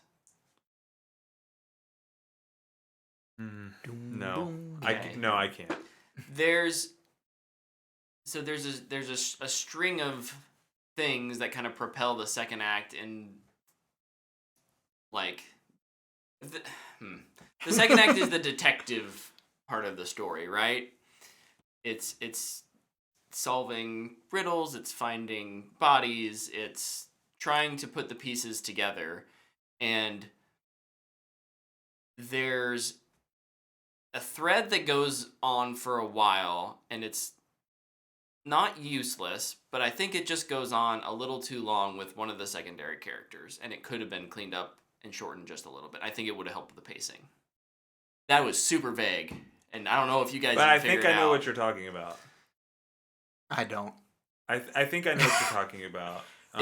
You can tell me spoilers though. Okay, I'll mention it. I'll mention it again in spoilers, but it's a propeller. It's a red herring.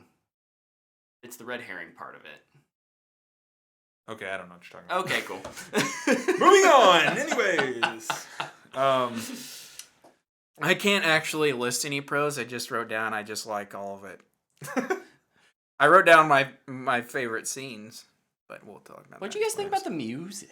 Oh, it's incredible. Great freaking score. Big thumbs up. Michael Giacchino good. Did fantastic. So good.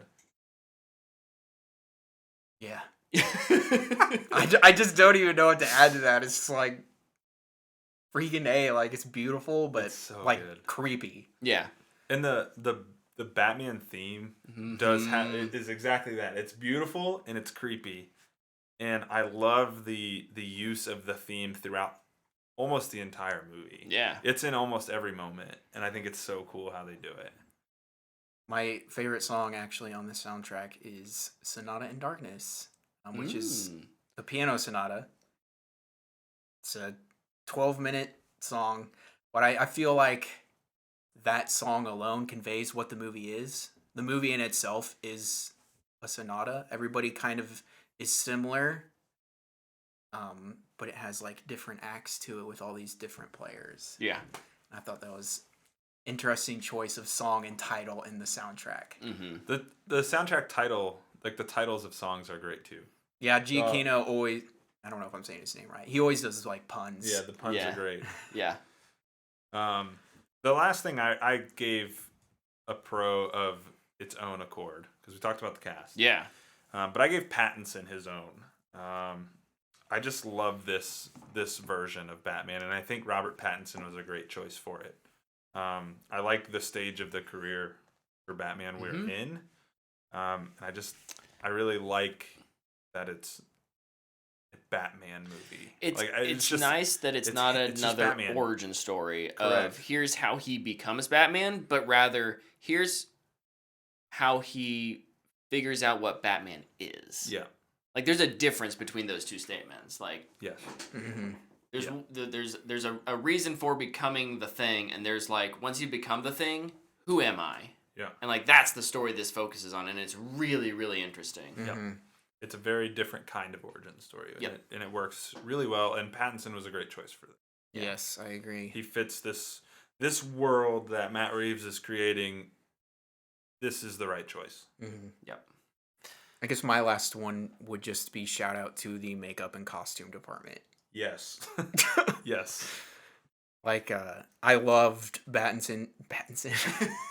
Works. Works. I loved Pattinson's costume. Yes. And I loved, like, all the gadgets that were in it. And then freaking Colin Farrell. Yes. Honestly, was my favorite part of the entire movie. I freaking loved him. He's great. Dana even was like, he's not in it a lot, but I also loved that because he just felt like he was a part of Gotham. And like if you watch Batman the animated series or read the comics, he needs to go to the Iceberg Lounge to get information sometimes because that's where all the criminals are at. Yeah. And I just loved that.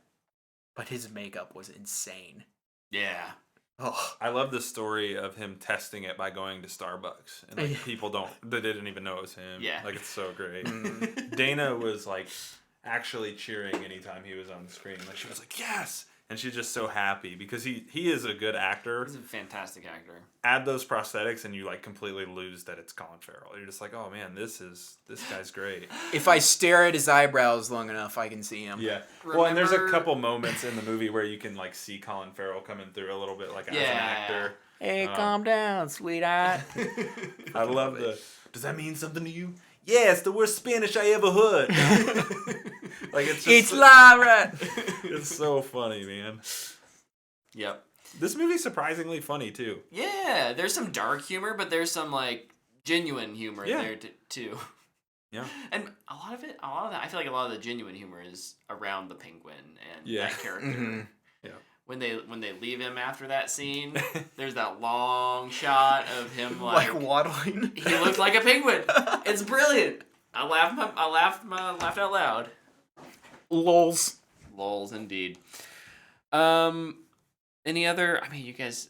I know you guys don't have many cons or nitpicks. I have one. Any other cons or nitpicks? I have a con. In the best movie of all time, you have a con?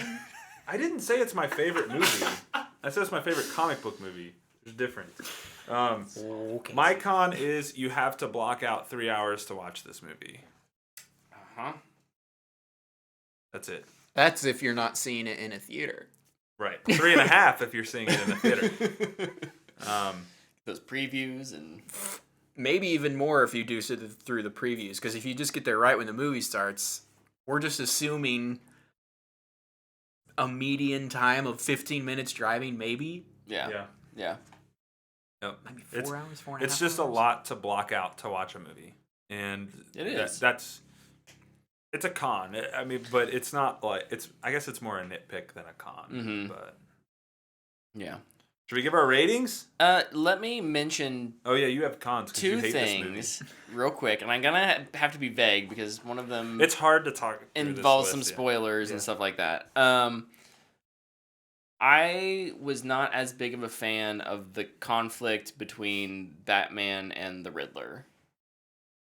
I think it's interesting, but I think it really limits some of the potential for character arc and growth.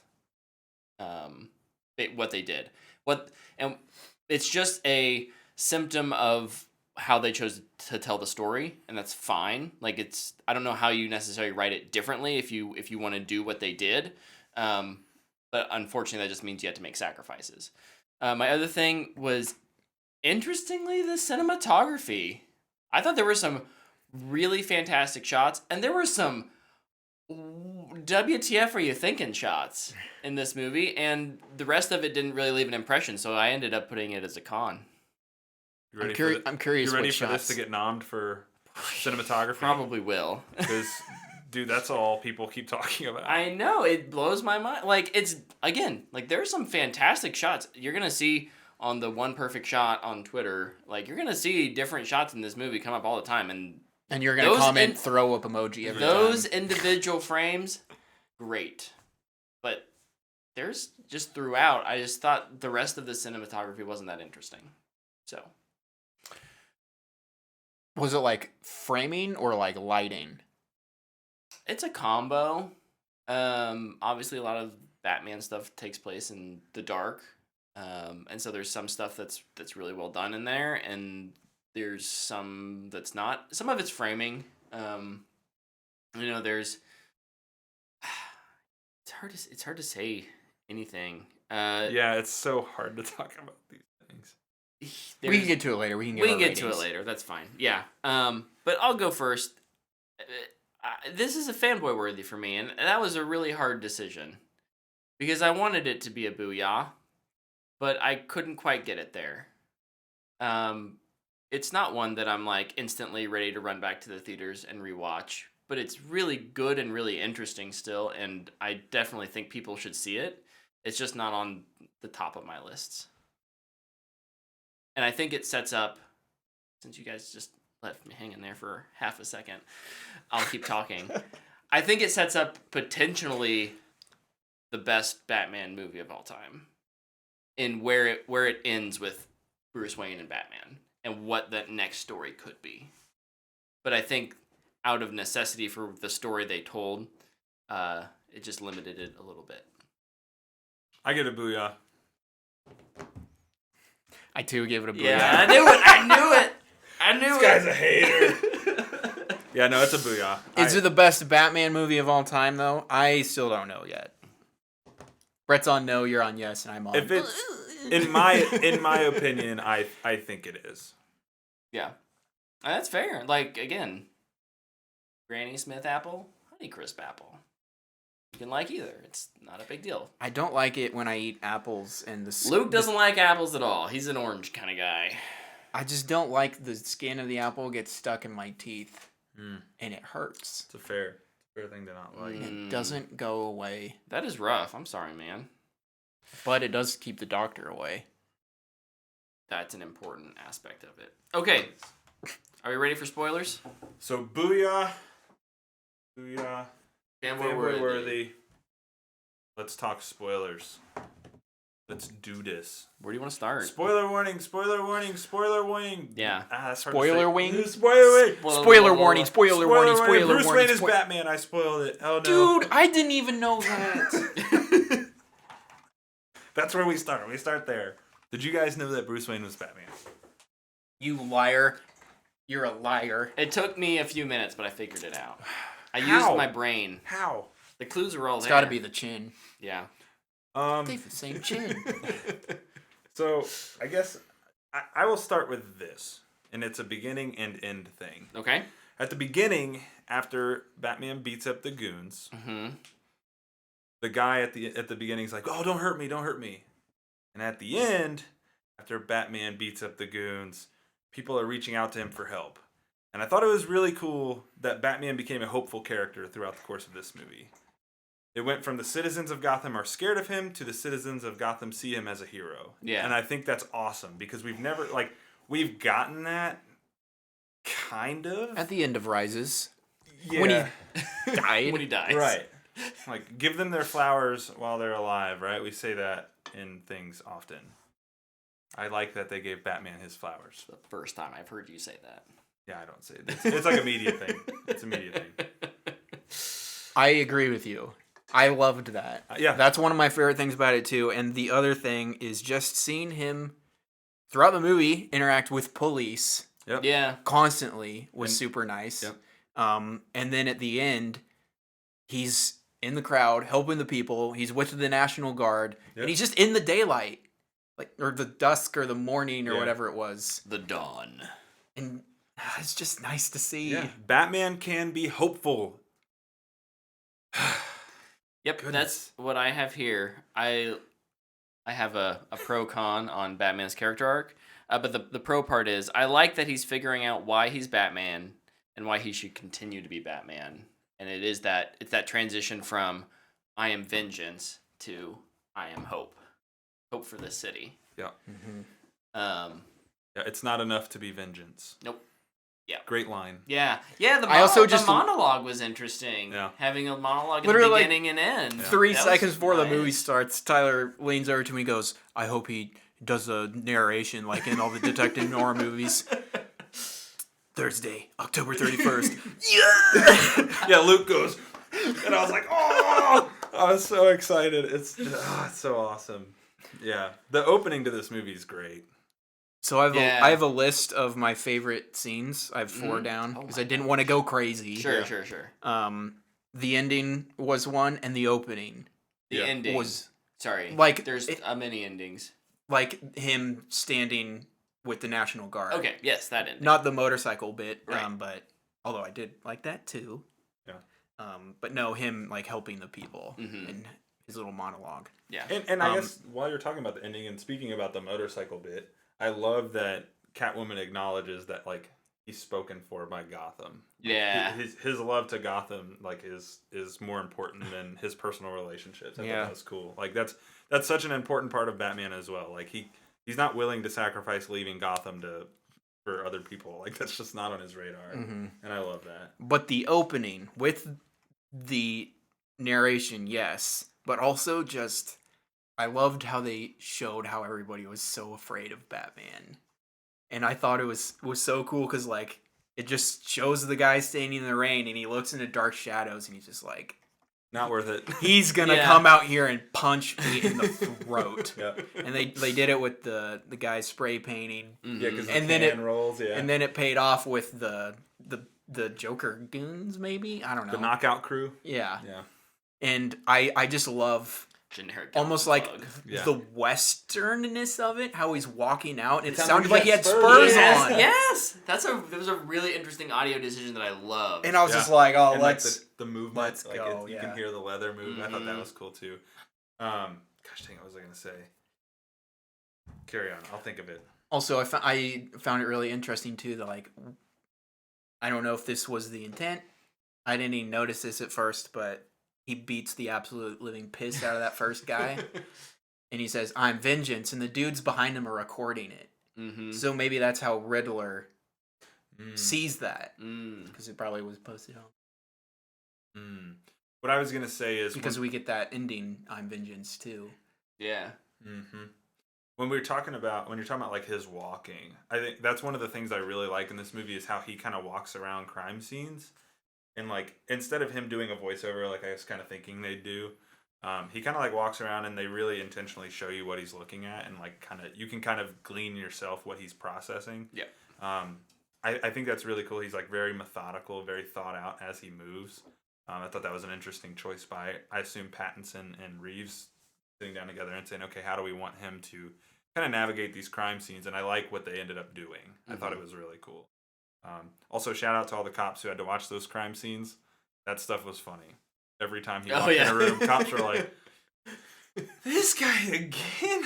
Like they just couldn't believe he's there. And those were some of like the genuinely funny moments. Yep. It's like the cops like, "Are you serious? He's back!" Like they always get frustrated, and I thought that was great. My computer. Nice train of thought. What do you got? I really liked. I thought Carmine Falcone was a really good behind the scenes sub villain. I don't necessarily think that they needed the whole Selena Kyle is tied to him in a relational kind of manner. I thought that thread was maybe a little. Is that the one you were talking about earlier? No. Oh, okay. But I did really like his relationship with Bruce. You know, having watched The Long Halloween, knowing kind of a little bit more of that backstory. Yeah. Really did make that an interesting like character choice to go for with like no, like he's the reason your parents died and you thought there was this level of trust there, but Yeah, I leaned over to Luke at that point and I was like, dude, I'm so glad that's been like movie canonized for this, because I think that is one of the things I wrote down here is I really love the idea in comics in this that the Waynes aren't these white knights that they've always been portrayed as. I think that, and you talk about this limits development. I think that decision propels development. Yeah. I think it allows Bruce / Batman to become his own thing, separate from his parents' legacy. Yeah. And I think that can propel him forward in the whatever stories they decide to tell moving on. And I just really like that decision to make that part of this universe that they're building. It makes the Waynes feel so much more real. Yes. Yeah. You know, often we have they felt like caricatures before. Often we put our you know, sometimes it's our parents, not all the time, but you know, people that we respect, we put on a pedestal. And for the longest time, I think the Batman movies especially have kind of done that with the Waynes. Yep. And to see that there were rough edges, even if they were aspiring to be good people, like there were rough edges there, and it doesn't necessarily mean that they were bad, or you know, you shouldn't take them off of the pedestal, but you know, it just makes them feel more real. And I think this will lend to Bruce will become what he thought his father was. And I think that's a really interesting version of Bruce Wayne we'll see in the future. Yeah. Because he, you know, you have that idea in your eyes that your dad's your hero. And I think they make it pretty clear in this that Bruce felt that way about his dad because he's really torn up by what he learns. Yeah. And I just think this is a great development choice. And I think it's kind of what you're saying earlier, like this sets up what could potentially be the best Batman movie. Yeah. And I think there's a lot of development to be had there. Yeah, this movie does a great job of setting up a future, and while also being a great movie as a standalone. Yeah. Luke, thought? Yes. When do I not have a thought? I only wrote down one other thing as a note, and I can talk about literally all kinds of stuff in this movie, but I mentioned resolution earlier tonight. And I love that in this movie, we're in spoilers if you're just getting here, Batman literally never has the ability to touch the Riddler. Oh, yeah. And I think that is awesome. That is such an awesome idea. Every superhero movie is this punchy, smash, big cloud in the sky thing. And this is not that. And it's so refreshing. No, I wanted a blue laser. Yeah. And someone doing like 0 out of 10. I'm putting it back at weird wavy dances too, right? Sure. Yeah. Whatever needs to happen, as long as we get a blue laser. Yeah.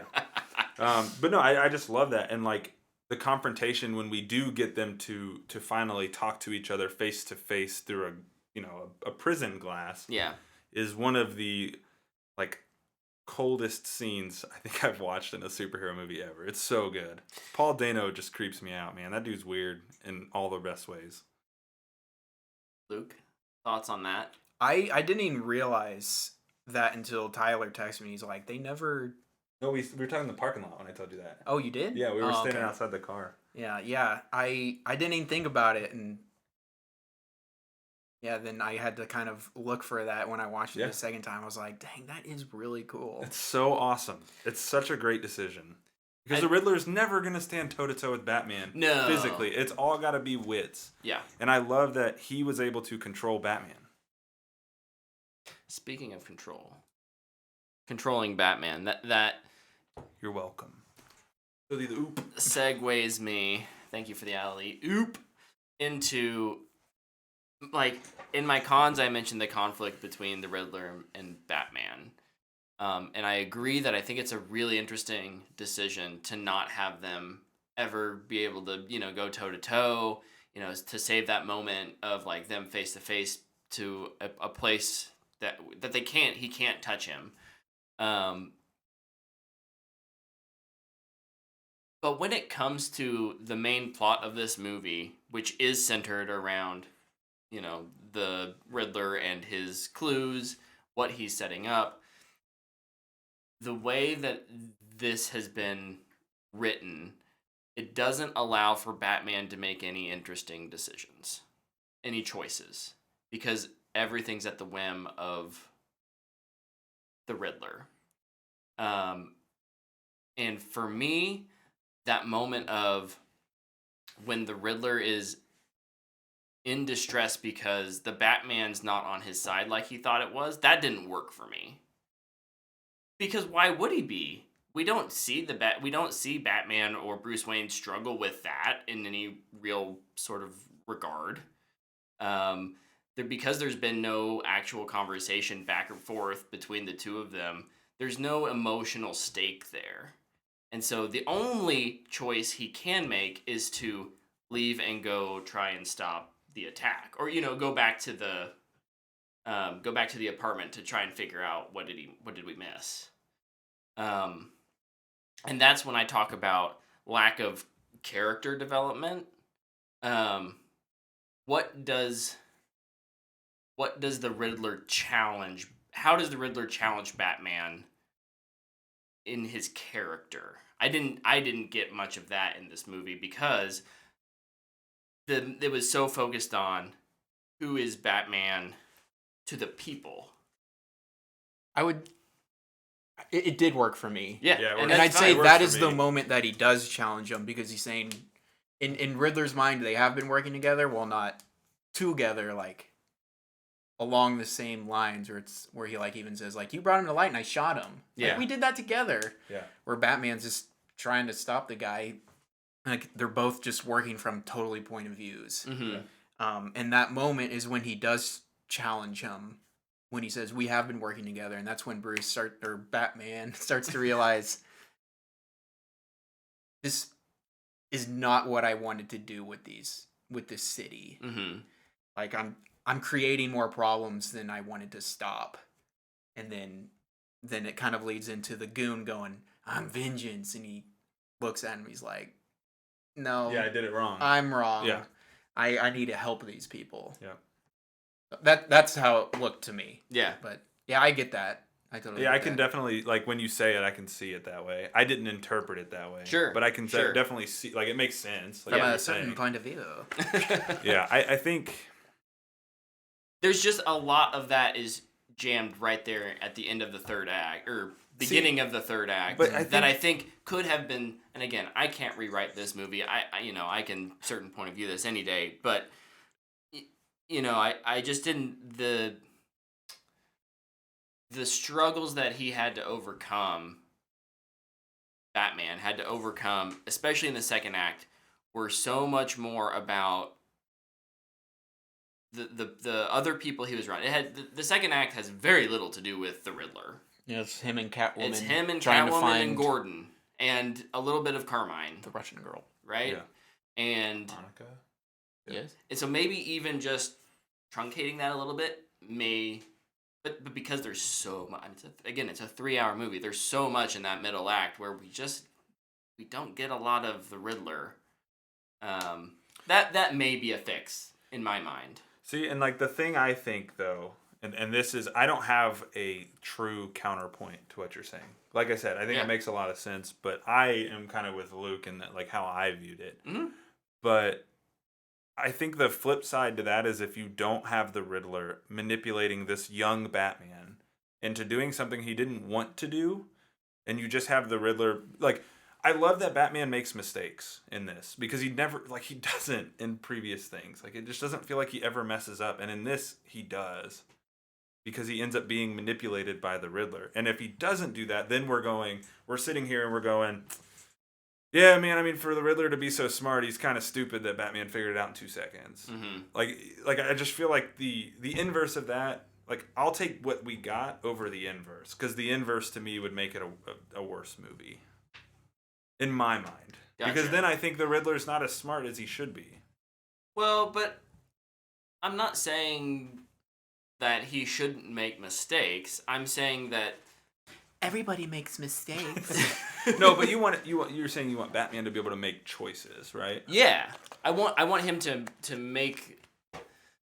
How do I want to say this? I want his. I don't know. I want his choice. I want that. I guess I want that choice to be his, not the Riddler's. Or make it more apparent that him and the Riddler have two very different viewpoints. We don't see the viewpoint of the Riddler. We only see once. It's the very first murder, and from that point on, we are with Batman, and we don't get the, we don't get the villain in their super lair, maniacal laughing about their plan and what their intentions are, and that's fine. You don't need to do that, but we don't understand motivations for the Riddler until the very end. There's clues sprinkled throughout, and that's what Batman's trying to figure out. But I guess at the end of the day, I don't think, as good as Dano played the Riddler, I didn't think how they worked together was as satisfying as I had hoped. It's a lot of words. End for very scene. little. No. Yeah, I was gonna say for sake of time, we can talk about it another time. I think there's definitely more there. It's okay. I'm just trying to over-explain it. I like the idea of Riddler being a modern day serial killer. Yeah. I get my face on the news. I get to be seen. Oh, and I also get to uncover that this city sucks. Yeah. No. Again, because it did me wrong for so long. I think it works as a direction to go in. I just think the finer details of how that was executed didn't work for me quite as much. So, What do you guys think of the Batmobile? Oh, so good. I knew I would love it from the first time I saw it, and I did. It was awesome. That moment when you hear that, yeah, like start winding up, I was just like, oh, here we go. I got chills again. Mm-hmm. That is the best Batmobile. Oh yeah. Best part about it, it's a car. It's a car. It's a car. It's just a car with a freaking jet engine on the back of it. It sounds like a monster truck. And that was my next favorite scene. The Batmobile chase scene. Mm-hmm. It's the best Batmobile scene we've ever gotten. It was incredible. Yeah. Dude, just again, that I wish when you listen to the soundtrack they had the sound effect of the car in the soundtrack. Yeah. Because it would make it so much better. But like when we got back to that scene on my second viewing and you hear that like it starts winding up, I kind of could see the people around me going like, oh man, it's like everybody gets so excited. It's so cool. Oh, it's so great. I love Penguin's face too, where he's just like, oh, shoot. Kenzie, grab the money. Then he just leaves them. Yeah. And we get a cool little stunt from the Catwoman motorbike thing too. I like that part. Mm-hmm. It's such a small little thing, but I'm like, I kind of like that. It's dope. I also just love how the fire ramp was real. Yeah. Oh yeah. Like they really did fire. That. Yeah. Same with the. Did you see today with the hallway scene with the guns shooting at him and the flashes? They used the muzzle flares to do the lighting for that scene. Oh, that's dope. Yeah. That looked great. Yeah. That was. People were like, "Why didn't they shoot him in the head?" It's like, well, they can't see him. It's pitch black. They're aiming at nothing. Like they don't. What do you mean? This isn't a video game. Yeah, you don't get like a little red night crosshair. Yeah. Like they can't see him. Like, of course they're not shooting him in the head. My other scene that I really, really loved was the bomb collar. Yes. This is my favorite Riddler scene because he's just on the phone and he's like screaming riddles at him. Yeah. And it was just so intense because Batman is working his patootie off to get this guy to just say one name. Yeah. And he literally let his head get blown off. Yeah. To not do that, and Riddler's just like, yeah, I love Riddler's little last riddle. Like I love like Dana's little kind of like motifs if that's the right word that he puts on the character are so good, so good. That scene is super intense. Also, the name of the song for that scene is Caller ID, which I think is hilarious. Apparently he wanted to do like 200 takes of that scene. Yeah. Oh my Like he was like obsessive about getting. I like the scene one right. they did though, where he's just like, Yeah, he's like leaning corner "You of the came." camera. Yeah, Matt Reeves compared him to like a game show host, and I was like, yeah, it works.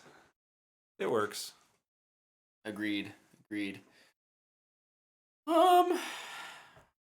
Anything else to talk about? We haven't really talked about Catwoman a whole lot, but I really liked her portrayal of Catwoman. I think she she's did really a really good good. job. She's by far, hands down, the best Catwoman we've ever got. Oh yeah. I mean, I don't think it's even that hard close. to. Yeah. The bar there is The bar's pretty low. admittedly kind of low, but yeah, you're right. She's great. Like, and I loved Michelle Pfeiffer's Catwoman. It's just super weird. Mm-hmm. But like, Anne Hathaway was not Catwoman. She was a girl in tights. It made like no sense why she wore that. Honestly, like, I don't know, but yeah, Zoe Kravitz was really really good. Yeah. So I want to go back to the scene you're talking about in your cons. Oh, And I'm assuming you're talking about the bit with like the Bruce arc and of Alfred in the hospital. the arc of chasing Annika. Is that what you were talking about? Kind of. Yes. Okay. Overall, yes. That's what I thought you were talking about. So, I don't even remember where it really starts. You know, because it's kind of. It starts when it's kind of nebulous. It starts when they get back from her going to the club, or no? It starts. Gordon accidentally releases the files to the news, and her Yes. picture is put on the news. Right. And so she goes in hiding. Yeah, but then there's some stuff in between there. Drive. But it essentially the discovery, the Gordon and Batman stake out the discovery of the drugs, The drop heads? the drop heads, the fight there, the car chase, and the last scene with the penguin where they realize it's Falcone, not the penguin. Because they've done the whole Bruce. They didn't. I can't. Are you talking about the order of rooftop scene? things. No. Because they figure out it's Falcone when they listen to the voicemail. Yeah. No, it's That part's scene. messed up. It's the scene where he's like, "Your Spanish is terrible." It's a funny bit, but just that whole Does it mean something to you? That whole bit with the penguin, Mm-hmm. which I love in and of itself, but I think it just slows the film down too much. But it's when Batman makes a choice. He just makes the wrong one. to chase him, right? Yeah. Is to chase him versus Yeah. someone else. Yeah, Right. yeah, no, you're not wrong. Yeah. It's a fine choice. Mm-hmm. It's just I think it takes too much time. But then we don't get the cool Batmobile scene. You can have a shorter Batmobile. You could have a shorter drophead drug scene. Catwoman does not need to be there. He had to find Annika. Yeah. And she was like, The movie, and I was like, ah! the movie has That's a head in the back. The movie's doing a lot, right? With Yeah. all of the riddles and all of the possibilities that come from that. Then with these secondary characters and their own motivations, it's all great stuff. I just think it's paced a little too slow in the second part of this movie. And what I'm saying is not that the whole thing should be cut, but just that it could be trimmed down. I just like to poke fun at you I when you know. do this. I know. Hey, bring Ryan Johnson into Oh, it. I was man, over getting ready here. to say Ryan Johnson's gonna do the next Batman movie, right? No, he's gonna do the show. he's gonna do the Catwoman show. Dude, I hope they do a freaking Catwoman show. They should do a Catwoman show. I cannot wait for more of these characters Her to get adventures- more time yeah. in the shows. Yep. Yes. Her adventures in Bloodhaven. Mhm. Let's do it. Yep. Her Very doable. and I just want a heist show with her. the Penguin, and She's gonna then knock whatever off some hedge fund guys. Gotham PD has become essentially more of an Arkham something. something. Yeah. I don't care what it is. I just want it. Yeah, I think the world that Reeves has created is really has a lot of potential for good storytelling. I love I didn't mention this earlier, and I should have, but I love Reeves' version of Gotham. This is the most Gotham-esque Gotham we've gotten, I think. I better not say anything because you'll probably tear me apart. No. Do it. No, I agree with you on this. Yeah, I won't tear you. I'm not gonna tear you apart. I think for me it like equals what I got in Batman Begins with the Gotham, where it's just like this terrible place. I didn't think it went beyond it. The problem is we really only go to the Iceberg Lounge and a funeral. Yeah. The iceberg, outside of like the opening scene, the Iceberg Lounge is by far the most real place in Gotham that I've felt like in any of the Batman films. It's one of the things I've been waiting in a Batman movie forever. It's fantastic. My problem is I don't feel like the rest of Gotham is fully realized. In like Batman Begins, I think you just mentioned Batman Begins, but like we get kind of an idea of like, hey, the Narrows are a place. There's Wayne Tower in the middle, and we're on the monorail, and we kind of see how the city is built. Yeah, and I don't feel like we really got that. There were some exterior shots, even in the 80s or 90s Batman movies. Like even as silly as it is, like the style of the Gotham. The style of Gotham was just so unique, and so it felt more from Batman Begins to The Dark Knight. It felt like a totally different Gotham. Yeah, it just totally abandoned what I felt like they did in that, and I hope what they set up in this one expands into the next one. Like we said, good foundation here. Now just. I'm the kind of guy. I like to open a book and see a map. So let's go to the map Bowery on a big screen or something like that, and even that just helps a little bit of like, hey, is this a really thought out world, or was it like, oh, like this is kind of a cool corner for a shot, and we're gonna put it here. Mm-hmm. Like the Iceberg Lounge felt real because of where it was at near the docks and how it's used. Yeah, I guess I think that's. The comics do a really good job. I freaking love in Court of Owls the tower. I think it's just right here. Yeah, this tower. Like, like Wonder Tower. Is that what it's called? Is that called? what it is? I think that's what it is in the Arkham games. It's the original Wayne Tower. But like, it's one of those things that like when they talk about it, it's like. When you came to God, it's like the heart of transportation. It's at the heart of these places, and like you don't have to do that with a Wayne Tower thing necessarily, but you got. I think just giving you something focal point. Otherwise, you end up with like at the end of this movie, Gotham Square Garden. That based on MSG? Like Machine Gun Kelly. We can't find a more. Garden. I get maybe like. I don't know, like this just felt super unoriginal, and it made it feel more like New York than anything else. So that part, I agree that I was like, oh, it's Madison Square Garden. That was was like a So they have work they can do, and I think they can really do a good job with it because I do think the foundation is good there. Oh man, in a flooded Gotham. You think it'll stay flooded for a sequel? Oh, maybe we shouldn't talk about it. Anything else we want to talk about before we talk about sequel stuff? I want to talk about... okay, I still liked the scene, because there's not a scene I didn't dislike, but my least favorite scene in the movie. Let's do it, because I agree. The Arkham scene? Yep. With Joker. Yep. Oh, it was the best scene. I'm kidding. It was totally unnecessary. I don't like it. It just doesn't. It feels separate from the movie to me. That I think that's my problem with it. It just that's like 3 minutes I don't need. I know it wasn't shot separately. It wasn't it wasn't like a Justice League. Here we're gonna tag on a thing at the end. Yeah, they had more planned. But it didn't. Yeah. But it didn't need to be there. No. It just felt like, hey, don't worry. There's gonna be more. Like that's the only. And for me, the thing is like. They're not going to use Joker in the next movie. No. And they're not going to use him in the shows. Matt Reeves has been pretty explicit about Joker not being in the next movie. Like he's said that this week. Like he's like, we're not doing that. And what just like annoys Tobey Maguire wasn't in that Spider-Man movie. Yeah. What annoys me with it Andrew Garfield, is people are just gonna be like, "Why isn't the Joker in this? Where's the Joker? We teased the Joker in the last one. Where's the Joker?"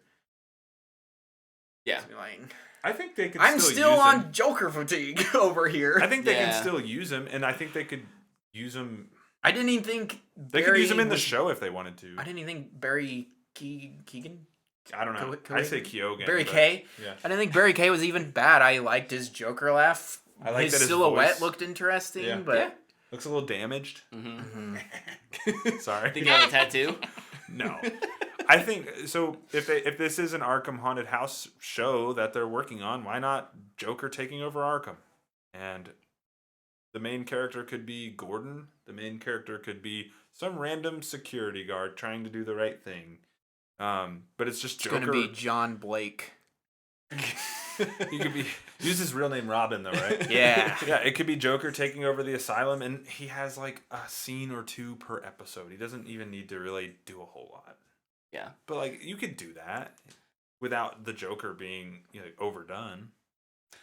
I am kind of hoping that it's not just a red herring to not make us think that Joker's not in. I kind of hope that He's in the credits listed higher than Andy Serkis. There's plans for sure. I let him be a supporting character. I just don't. I guess I would love the Joker as a supporting villain. Yes. Since he's just chaos, we've gotten plenty of him. Let him be thrown in there to mess things up. I think kind of what Ayer was original plan was for for Suicide Squad when he was doing all that. Mm-hmm. And then it turned into something else. Yeah. Just with a good Joker, maybe. With not a Jared Leto. Not. But I'm with you in that, and I didn't like this scene. I don't know. It just felt tacked on. Yeah. Agreed. Do I have anything else? One last thing. Did you guys notice the 7 vans are in transition shots in the movie? Oh no, that's really cool. They're just parked there the whole time? Yeah. Oh my gosh. Super now cool. I have to see it again. Yeah, they're different point, like all the lit up points on the map in the Riddler's apartment. They have a shot, what I assume is those locations of the seawall. 7 of them. Ah, see, there was a map of. There's 7. Yeah, it's in the Riddler's apartment. Yeah, there's 7 seawall shots. That's really cool. I did not read that online. Yes, I noticed it the second time I watched it. I was like, oh, that's super cool. Whoa. Yeah. What an eye. It kind of shocked me that I caught on to it. Mm-hmm. I was like, oh, wait. It was only the second time I watched. First time I had no idea because I didn't know to be looking for it. Fair enough. But like the second time I watched it with like, I wonder if I could have like figured out or seen things sooner. Yeah. That was one of the things I was looking for. And I was like, oh, cool. We talked a little bit about what we don't want in a sequel. Is there anything you guys do want in a? We've got like 4 shows, and 2 confirmed sequels. Did they say they greenlit like an actual trilogy? They haven't greenlit a Batman 2 yet. Oh, okay, but it's gonna happen. There's 2 confirmed shows. There's the Penguin show and the Arkham show, Yeah, the Arkham which was the GCPD show. Yeah, and people think there's going to be a Catwoman show. Yeah. yeah, Which would be a great idea. Which would be by awesome. The way. yeah. Okay, so let's just talk sequel. What would you like to see more of in this world with Reeves and Pattinson playing around with any storylines? I have a storyline. I the one I sent to you. What I thought they could/should do, but I think what I'd actually like to see is something Matt Reeves has openly talked about, and is Mr. Freeze. I think that's a villain that needs to get his due, and I think you can tell a very, very deeply personal story about loss with Bruce Wayne dealing with the loss of the idea of his dad. And I think there's a really, really good story there that I think Matt Reeves can really tap into, and I'd love to see that. I'd be so interested in how he would ground Mr. Freeze. Yeah, and he said that. He's like, I can ground Mr. Freeze in a way, and I was like, what? Like, how do you do sitting that? in his office at home like, Mr. Freeze! Like, I don't know. Like, it's crazy. Some people that I would love to see, I'd love to get Hugo Strange involved. I think he should be in the Arkham show. I want Harvey Dent and Two-Face to be introduced. Because while I love The Dark Knight and I love Harvey Dent and Two-Face in that movie, he's only in that movie and he dies. And it's just like, this is one of the could have been more there. Could have been in the third one. Yeah. Which is something I really liked about Batman, actually, is we kept the villains alive, which is super nice. No killing, thank you. Killed one, but kept one in the ice box. Mr. Maroney. Maroney is somebody I think they should introduce.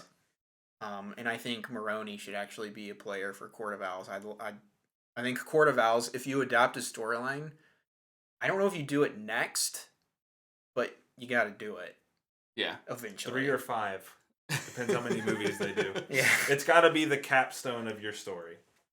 It's the capstone. It's the end. As a villain, I would love to see Mad Hatter be introduced. He's never been done. That'd be cool. And nobody. There's obviously a minority of people who know who he is, but not enough people have a history with Mad Hatter. You can take a lot of liberties with him. Yeah, for sure. You can do a great lot. Villain choice. Yeah, it's like a C, D level tier villain. Oh yeah. I also think Scarecrow is a big. I'd love to see Reeves's version of Scarecrow, especially with some of the horror type stuff. He could honestly, he could be in the Arkham show too, and he's like learning about all these people and like as like just a doctor. Just a doctor, yeah. Well, what's his name? Jonathan Crane. Yeah, put just Crane in there. That'd be cool. Crane and Quinn. Studying. Yeah, you could together. put Harley Quinn in there. Harleen Quinzel. Quinzel. Just put her in there as the intern. Everybody be like, "Oh my goodness!" But they never go all the way. Honestly, I don't need Joker to be fully fleshed out. I've gotten enough Joker in my life for now. Yeah. Do you have a villain you'd like to see? I have one other, but knowing how grounded he wants to keep this, there are some characters that I think just don't make as much sense. Man-Bat. Obviously, Man-Bat. Honestly, I would love it, but it wouldn't work. Yeah, the one you brought up when we were texting was Hugo Strange and Man-Bat. Man-Bat will never be done until there's another reboot. Yeah. Unless Justice this universe League Dark goes way more off the rails than I think it's going to, and this was just the beginning. Yeah. Yeah. It's just the beginning. That's what the cipher is on Rada-Lada. Oh, is it? I didn't see that it had gotten solved. The end is always a beginning. And then it says something about just getting started or something. Yeah. You haven't. Something is coming. Look, and it's like Warner Brothers isn't going to greenlight a Dune 2 and not greenlight a sequel to this movie. So. True. Same director of photography. So guy's making money. Good for him. Oh yeah, he's gonna have if he. Attaboy, coming back for both. He's gonna have a busy couple years. Yeah, he is. Good for him. So, do you have one? I don't know.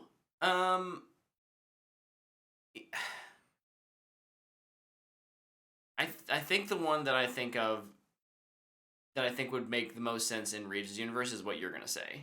What's that? Hush. Because I love characters like Ivy and Bane in other shows and other movies, but I just don't know how you make Bane work without it just being the Dark Knight Rises Bane. I think which was fine. I thought it was fine, but they show you how Bane works. He injects himself. When he injects himself. Oh, I hadn't thought about that. Yeah, you're right. He does have that. Bane's a part of my sequel pitch. Yeah. I've written down. Okay. Yeah. So Tyler, pitch me. I'm not pitching it on this. I like my idea too much. Ooh, strike. I think Ivy could actually work if you go with kind of what they did in Batman the Animated Series, which was environmental conservatist. Yeah. Just doing stuff. Yeah. And doesn't have plant powers. Right. Just a crazy doctor. You know, like most of the Batman villains. Crazy doctor. So, I want to read from the chat. Yeah. Game Lord Master says, I want to see Freeze. Ivy would be cool, though. Mm-hmm. Yes. Agreed. JT, with a deep cut here. Azrael. which I think could work really well in Matt Reeves' universe. And then, yeah, Game Lord Master says I'd like to see Bane, but not as a main villain. Yeah, I don't have him as a main villain in mind. If I think he's working with one of the people making a power play in Gotham after the fallout of the first movie. Nick, I promise I wasn't looking at the chat when I named Ivy and Bane. You guys are on the same wavelength. We're just on the same page. Dude, Azrael would be freaking cool, though. That'd be fun. Yeah. Also, we could do Deacon Blackfire. There's another deep cut for you. Just a cultist. No big deal. Wants to sacrifice. He could be an intro guy. Just slap him real hard. Here's the real thing. I think Luke wants, but he won't say. No, I don't want the Joker. I think Luke wants the villain to be Superman. Yes!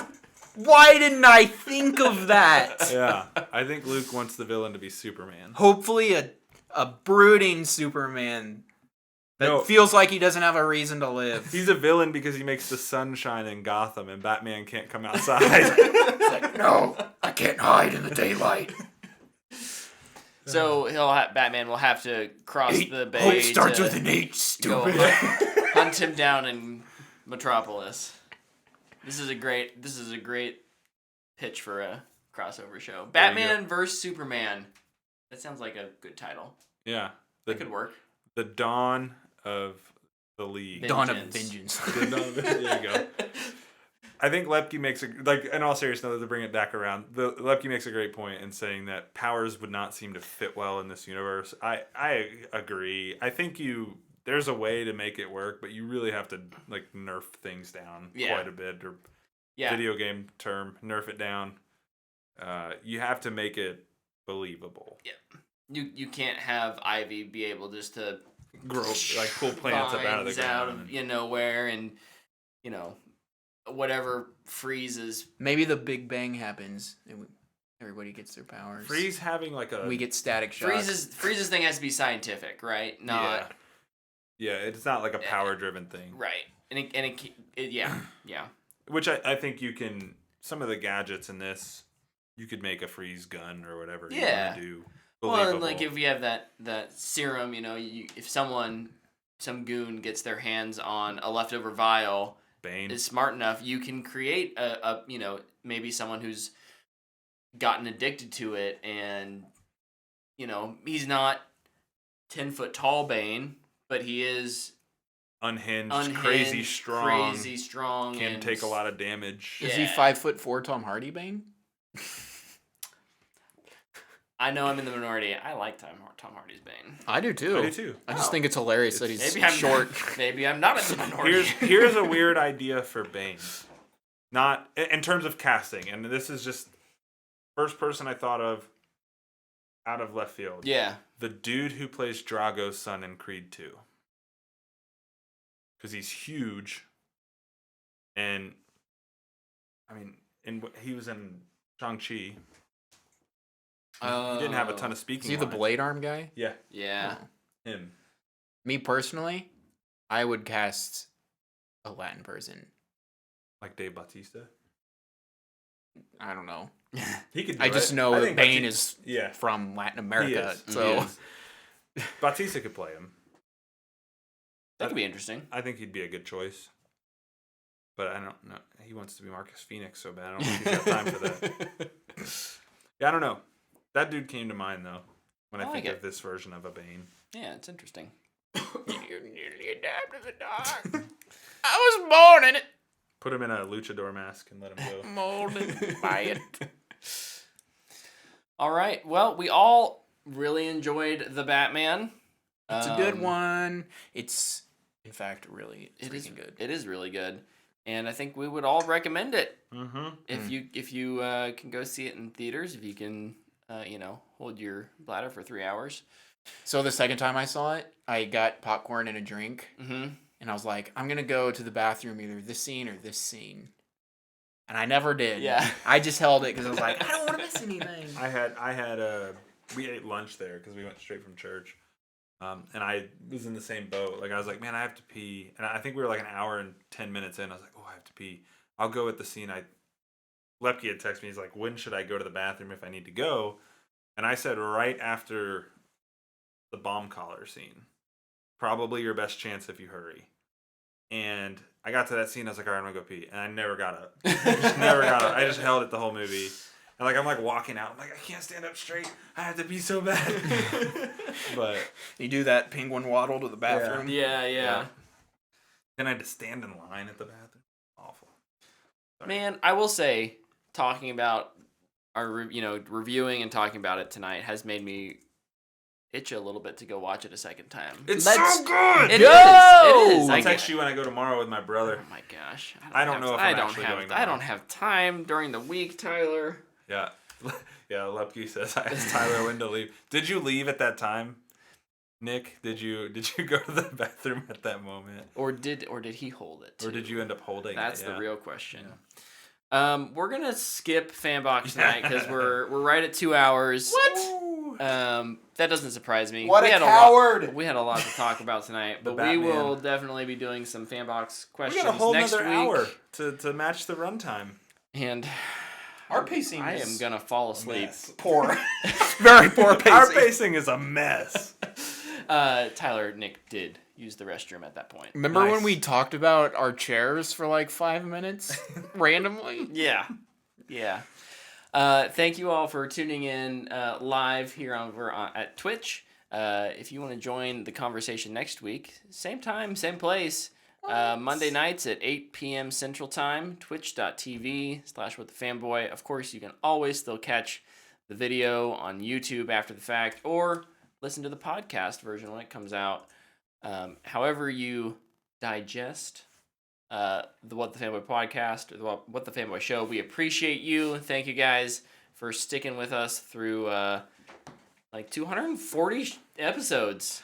Oh my goodness. Yeah, it's crazy to think about. So we are we're gonna have a party in June. I'm excited. We've got some good movies, more good movies coming out this year to review. Obviously, I know we were all looking forward to the Batman, so this has kind of been a capstone one already this early in the year. Mom's next. Mom's next. Multiverse of Madness. You're not familiar with our... I think it'll always be Mom to me. Did you watch that Mom movie? So, thank you all for watching and listening. I can't believe Doctor Strange died. We will see you next week. Bye-bye.